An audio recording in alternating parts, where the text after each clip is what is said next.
လူတိုင်းမှာစိတ်ခံစားချက်တွေရှိသို့တော်လူတွေဟာကိုယ့်ရဲ့စိတ်ခံစားချက်နဲ့ပတ်သက်ပြီးတော့သဘောပေါက်နားလည်ကြသလားဆိုနားလည်ကြဘူးစိတ်ခံစားချက်အကျဉ်းမြင်ပြောမယ်ဆိုရင်၃မျိုးရှိကိုယ့်ကိုယ်တတိထားကြည့်ကိုကြိုက်တာလေးနဲ့တွေးလို့ရှိရင်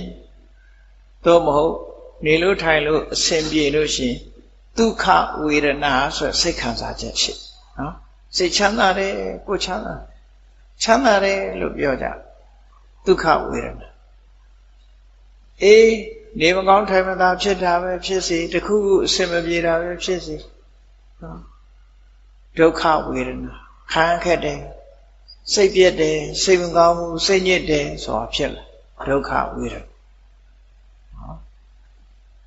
စိတ်ချမ်းသာတာလည်းမဟုတ်ဘူးကိုချမ်းသာတာလည်းမဟုတ်ဘူးခြားစိတ်ထဲမှာခံစားချက်ပုံမှန်အနေထားလေးတစ်ခုဖြစ်လို့ရှိရင်အဒုက္ခမဒုက္ခသို့မဟုတ်ဥပိ္ပခဝေဒနာလို့ခေါ်တယ်အကျဉ်းအားဖြင့်ပြောမှဆိုရင်လူတွေရဲ့စိတ်ခံစားချက်၃မျိုးအစင်ပြေနေရင်ဒုက္ခဝေဒနာအစင်မပြေရင်ဒုက္ခဝေဒနာပုံမှန်အတိုင်းဆိုရင်အဒုက္ခမဒုက္ခဝေဒနာအဲ့ဒီမှာလည်းပဲထပ်ခွဲတယ်ဒုက္ခကိုနှမျိုးခွဲလိုက်တယ်ကာယကဒုက္ခစေတသိကဒုက္ခစေတသိကဒုက္ခခန္ဓာကိုယ်အနေထိုင် comfortable ဖြစ်တယ်နေလို့ထိုင်လို့ကောင်းတယ်ကာယကဒုက္ခစိတ်ချမ်းသာတယ်သောမနတ happiness လို့ပြန်တယ်စိတ်ချမ်းသာတယ်ပျော်တယ်ဟုတ်ဒုက္ခမှာလည်းပဲထို့တူပဲလူကနေမကောင်းဘူးကြောအောင်တယ်နာကြိုက်တယ်သွားကြိုက်တယ်ကာယကဒုက္ခအေးစိတ်ညစ်တယ်စေတသိကဒုက္ခဒေါမနတလို့ခေါ်တယ်အဲ့ဒါလို့နှမျိုးထပ်ခွဲပြီးတော့ဥပိ္ပခာလို့ဆိုတဲ့နောက်ဆုံးဟာကြတဲ့အခါကျတော့တစ်မျိုးတည်းပဲထား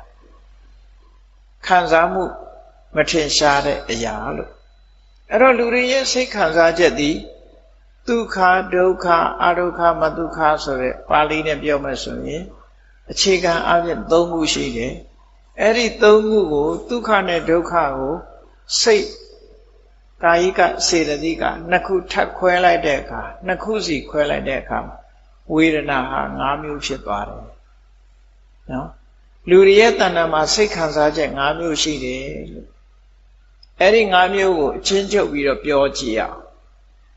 ခွန်ကြီးတို့တွေကိုယ်စိတ်တိုင်းညဖြစ်နေတဲ့အခါမှာ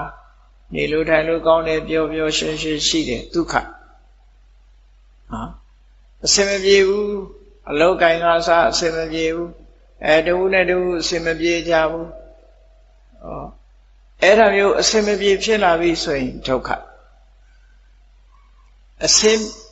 ပုံမှန်အနေထားနဲ့ဖြစ်နေပြီဆိုရင်အဒုက္ခမဒုက္ခခံစားချက်၃မျိုးရှိအဲ့ဒီ၃မျိုးပေါ်မှာအမှတ်တမဲ့နေလိုက်ကြမှတ်တမဲ့နေလိုက်ရင်ဘယ်လိုဖြစ်လာတော့ဆိုလို့ရှိရင်ဒီခြေနှက်เสียကောင်းတဲ့ခုနကအစဉ်ပြေးပြီးစိတ်ချမ်းသာနေတဲ့အပေါ်မှာလူတွေဟာဘာစိတ်တွေဖြစ်တော့ဒုက္ခယဝေဒနာယရာဂနုတယောအနုသေးတိဒုက္ခဝေဒနာဖြစ်လို့ရှိရင်ဒါလေးကိုတွေ့တာမှုညှနိုးမှုဆွလန်းမှုဆိုတာလေးကဝင်လာကိုယ်စိတ်တွေဒုက္ခဝေဒနာကိုလိုချင်တယ်တတ်မဲ့တယ်ဆိုတဲ့လောဘဖြစ်လာရာဂနုတယဝင်လာဒုက္ခယဝေဒနာယရာဂနုတယောအနုသေးတိစိတ်ချမ်းသာကိုချမ်းသာဆိုတာလူတိုင်းကြိုက်တယ်စိတ်ချမ်းသာကိုချမ်းသာဖြစ်လိုက်တဲ့အချိန်လေးမှာ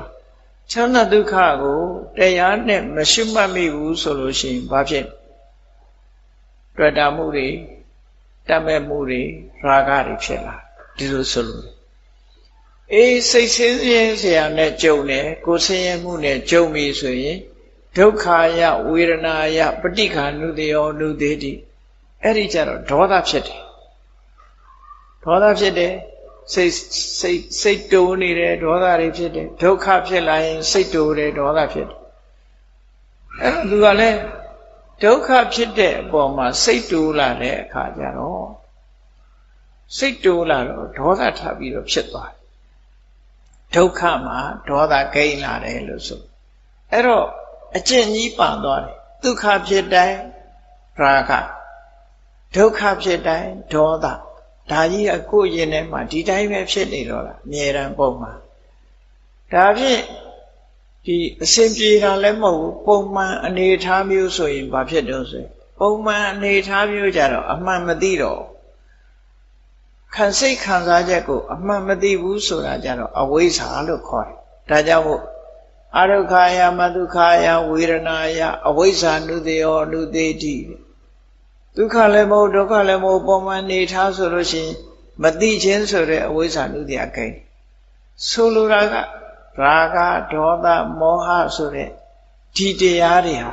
ဒုက္ခနဲ့တွေးလိုက်ရင်ရာဂဖြစ်တယ်ဒုက္ခနဲ့တွေးလိုက်ရင်ဒေါသဖြစ်တယ်ပုံမှန်အနေထားတဲ့ဆိုရင်အဝိဇ္ဇာဖြစ်တယ်ဆိုကိုယ်တဏ္ဍာမှာဘာတွေတိုးပွားနေတော့ဆိုစိတ်ခံစားချက်နဲ့ပတ်သက်ပြီးတော့တိုးပွားလာတာဟာအကုသိုလ်တွေကြီးပဲဖြစ်နေအကုသိုလ်တွေတိုးပွားနေဒီအကုသိုလ်တိုးပွားတာဟာအရှိန်အဟုန်နဲ့ကြီးမားစွာအခိုင်အမာတိုးပွားနေတာပဲဖြစ်တယ်ပေါ့ဒီလိုဆိုလို့တယ်နော်အဲ့တော့အဲ့ဒီစိတ်ခံစားချက်တွေကိုရှုမှတ်နိုင်မှမရှုမှတ်နိုင်ဘူးဆိုလို့ရှိရင်အခုတိုင်းပဲရာဂလာမယ်ဒေါသလာမယ်မောဟလာမယ်အခုဝင်လာတော့ဝင်လာတော့ဒါကြောင့်မို့လို့မဟာသတိပဋ္ဌာန်သုတ်မှာဆိုရင်ဝေဒနာနုပတနာဝေဒနာကိုရှု contemplation of feeling ဆိုဝေဒနာနုပတနာမြတ်စွာဘုရားကတိတ္တပေးထားစိတ်ခံစားချက်နဲ့ပတ်သက်လာလို့ရှိရင်စိတ်ခံစားချက်ကိုသဘာဝအတိုင်းသိအောင်ကြိုးစားလို့မြတ်စွာဘုရားဟောတာဘာကြောင့်စိတ်ခံစားချက်ကိုသိအောင်လုပ်ရတယ်လဲဆိုမသိဘဲနေလို့ရှိရင်ရာဂဖြစ်မယ်ဒေါသဖြစ်မယ်မောဟဖြစ်အကုသိုလ်တွေကဆက်တိုက်လိုက်လာအဲ့ဒီလိုအကုသိုလ်တရားတွေမဖြစ်ရအောင်မြတ်စွာဘုရားကဝေဒနာနုပဒနာဆိုတဲ့ကမ္မထာနဲ့တားဆီးပေးတာသာဖြစ်တယ်မို့အေးဝေရကူဆိုတဲ့ပုဂ္ဂိုလ်ဟာတပ္ပဝေဒနာတုဝိတရာကောဝိတရာကောသူဆိုလိုတာကဒုက္ခဝေဒနာဖြစ်ရင်လည်းပဲတွေ့တာမှုမရှိတော့ဒုက္ခဝေဒနာဖြစ်ရင်လည်းမုန်းတိမှုမရှိတော့အဒုက္ခမဒုက္ခဝေဒနာဖြစ်ရင်လည်းပဲမသိဘူးဆိုတာမရှိဘူးအမှန်တိုင်းသိနေတယ်အဲ့ဒါကြောင့်မို့လို့ဒုက္ခဆိုတဲ့ခံစားမှုပဲခံစားစိတ်ခံစားမှုကပျော်ရွှင်ချမ်းမြေ့တဲ့စိတ်ခံစားမှုပဲဖြစ်စေဆင်းရဲတဲ့အလိုမကျတဲ့စိတ်ခံစားမှုပဲဖြစ်စေပုံမှန်စိတ်ခံစားမှုပဲဖြစ်စေသူဟာသဘာဝတရားကိုသိရှိနားလည်နေသည့်အတွက်ကြောင့်အဲ့ဒီပုံမှာတွေ့တာခြင်းမုန်းတီးခြင်းမသိခြင်းဆိုတဲ့အကုသိုလ်တရားတွေဝင်မလာတော့ဘူး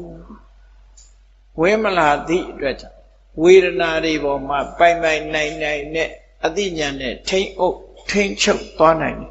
တပ္ပံဝေဒံအတိတ်္ဆဝေဒကူသောစိတ်ခံစားချက်တွေအားလုံးပေါ်မှာလောဘဒေါသမောဟမဖြစ်အောင်ကြော်လွှားနိုင်ခဲ့တယ်ဒီကြော်လွှားမှုကအလွန်ခက်ခဲတယ်တမန်အားဖြင့်တော့မကြော်လွှားနိုင်ဘူးနော်တမန်အားဖြင့်မကြော်လွှားနိုင်ဘူးဒုက္ခဝေဒနာနဲ့တွေ့ရင်ရှင်းတတ်တယ်ဒုက္ခဝေဒနာနဲ့တွေ့ရင်စိတ်ဖြစ်တယ်ဟောရာဂဖြစ်မယ်ဒေါသဖြစ်မယ်ဒီလိုအဒုက္ခမဒုက္ခဝေဒနာနဲ့တွေ့ရင်မသိလိုက်ဘူးအဲ့ဒီအကုသိုလ်တရားတွေကိုမဖြစ်ရအောင်ဝေဒနာနဲ့ပတ်သက်ပြီးအစစ်မှန်ကိုသိပြီးရာဂဒေါသမောဟဆိုတဲ့အကုသိုလ်တရားတွေကိုလုံးဝကျော်လွှားနိုင်တဲ့ပုဂ္ဂိုလ်ကိုဝေဒကူလို့ခေါ်ပါတယ်ဒီအဓိပ္ပာယ်ကိုရှင်းပြလိုက်တယ်အဲ့တော့အဲ့ဒီအဆင့်ဟာဝိပဿနာကျင့်စဉ်တစ်ခုကိုကျင့်ပြီးတော့မှဉာဏ်နာဖြစ်လို့ရောက်မှဒီအဆင့်ကိုရောက်နိုင်တာတာမန်ပုဂ္ဂိုလ်တွေအနေနဲ့ဒီအဆင့်မရောက်တော့လည်းပဲဒီအသိဉာဏ်လေးကိုသိလိုက်ပြီဆိုလို့ရှိရင်ဝေဒကူရဲ့လမ်းကြောင်းကိုရှင်းရှင်းကြီးမြင်သွားတာပေါ့